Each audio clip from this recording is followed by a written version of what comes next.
all the best intentions aren't gonna work. But you have to be conscious of yourself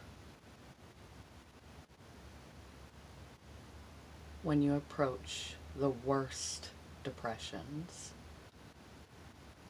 It still involves self-insight and mindfulness, an awareness of the condition that you have so that you are not attributing the cause of the way that you are feeling to outside situations that don't exist or internal situations that are inaccurate about yourself. You have a condition like a diabetic has a condition. I'm going to talk about the 3 C's. Cover your bases. Actually, 4 C's. Cover your bases, community, call for help, and catatonic. In some instances, bipolar depression or regular depression, clinical depression, can get so severe that the individual experiences something called catatonia. It's typically found in schizophrenia. It's a really loose way to describe the physical immobility portion of a bipolar depression. Don't want to describe that wrong. Basically, the person is in a trance-like state, immobile. They may sleep 12, 14, 15 hours a day. This is not a choice. This is a symptom of the chemicals in their brain, as if they had been drugged with a sedative. The energy is gone. They are simply unable, physically unable to participate or partake in most anything, no matter how much they understand what's going on. This is a severe, severe depression, and no amount of willpower can overcome the chemicals in the mind. If you are an individual who experiences recurrent bouts of clinically diagnosed depression, or you suspect that you do, get diagnosed.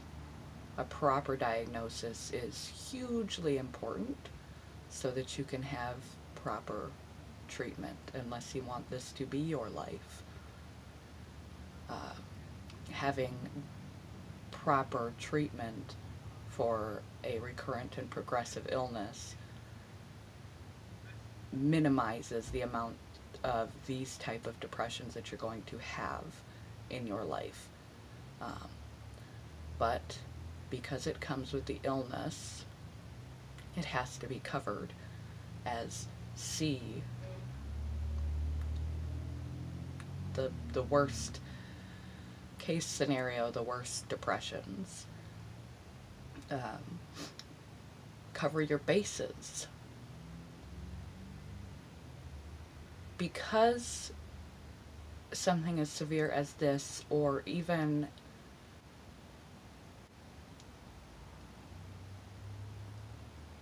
getting so ill that the person loses the capacity to have insight into their illness or care to do anything or care about anything or believe that there is an end to this, they lose the capacity to see through their feelings because of the severity of the depression.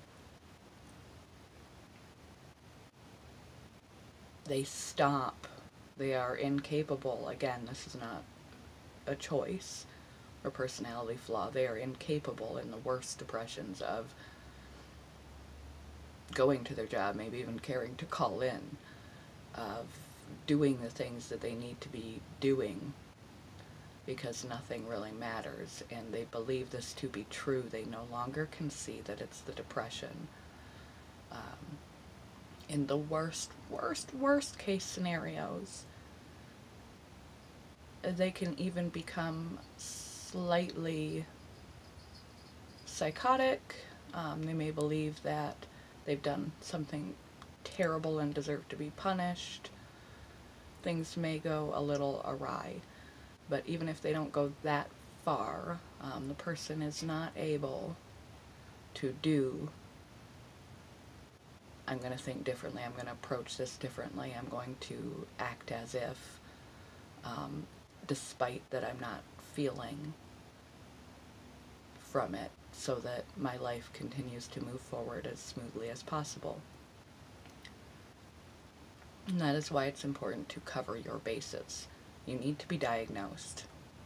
You need to be on a plan. You need to have a team of professionals and of friends and resources, so that ahead of time, when this occurs in your life, it does not disrupt your job and those fundamental things in your life, because there's already documentation that this is something you have. And see your doctors, inform your doctors, get documentation, so that when this is said and done, you have something to bring back to your employers to cover your life situation that you may not be able to cover, especially if it proceeds to something like a hospitalization, or if you are in a catatonic state. Have community.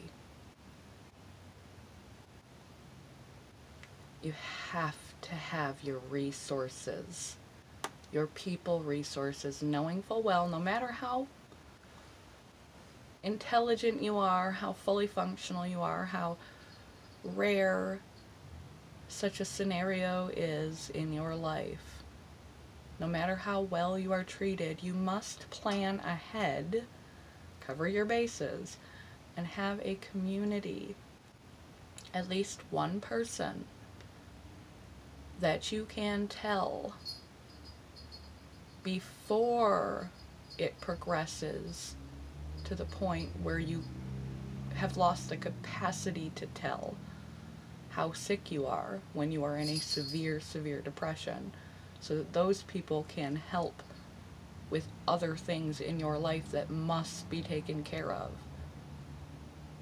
so that when you are not sick anymore, you have a functional life to come back to.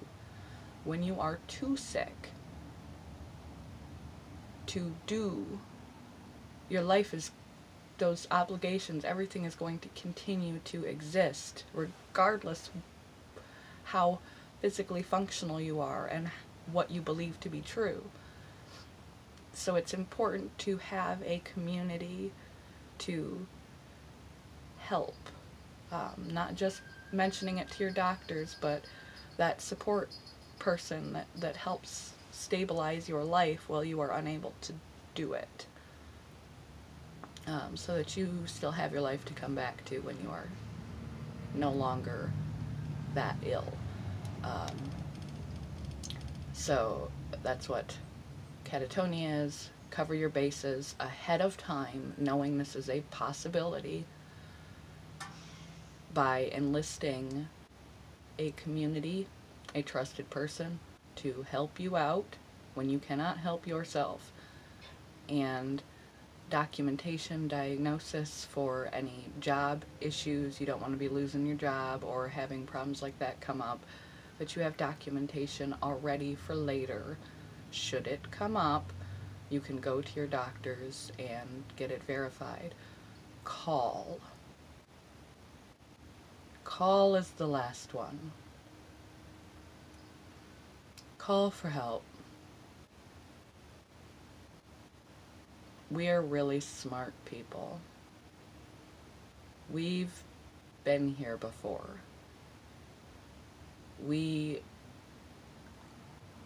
know what this is. We assume we can handle it. And when the depression is extreme, everything in you wants to close off.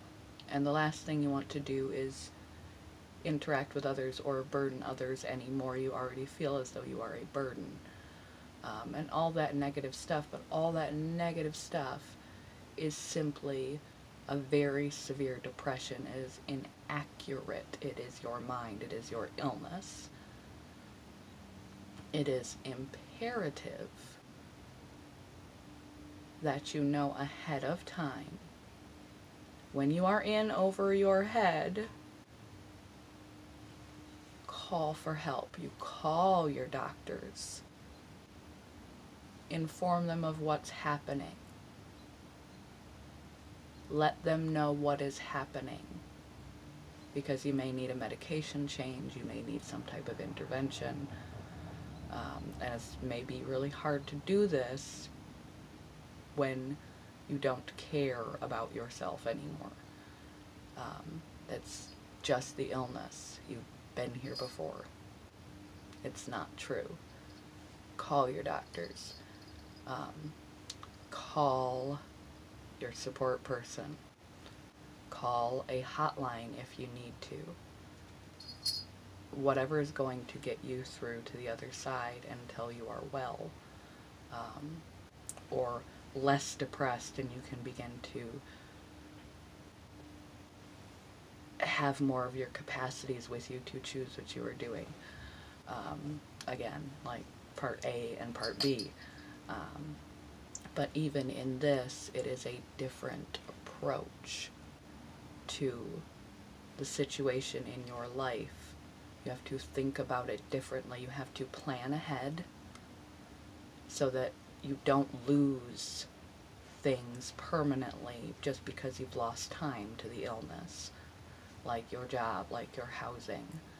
You have to think about it differently. You have to go in knowing this could be a part of the illness that you will just have to experience, but you can shorten it with proper medication, with proper attention. You are just going to have to care about yourself when you don't feel like you care about yourself. And you're going to have to ask for help when you feel like you're a burden. You go in knowing that those feelings are irrational and what you are experiencing is a legitimate, permanent mental illness episode. And there's no amount of willpower that you can do, and you are not at fault for an illness no more than a diabetic is at fault for a blood sugar drop. It's an illness. And sometimes it's too big. You wouldn't ask someone high on methamphetamine to just calm down and take a nap. You're fine, just pull yourself out of it. They're higher than a kite. The chemicals are too much. Sometimes the illness is too much. Sometimes the depression is too much. So plan ahead and realize that there are certain severities of depression that you're not going to be able to overcome the chemicals in your head. Plan ahead for them, community. Call for help. Go in knowing, just like the lighter depression, that a severe depression is simply an episode of being ill like the flu. Just because your feelings are what's ill, it doesn't translate to who you are or what you are. It's just an illness. It's your mind that is sick. It's like a non-functional pancreas. It has no personal connotation. Going with a plan. Call for help if you need. You have to act differently. Don't just go on with your life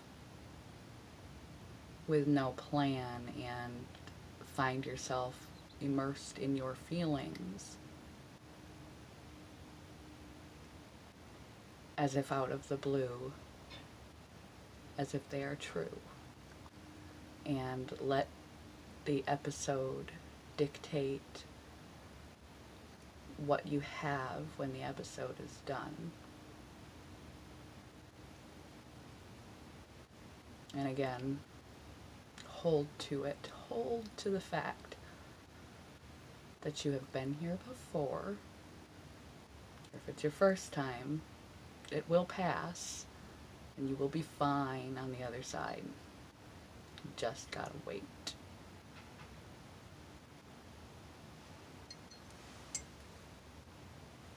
Love you guys. Bye, YouTube. It gets better. Always gets better. Patience and insight and a plan.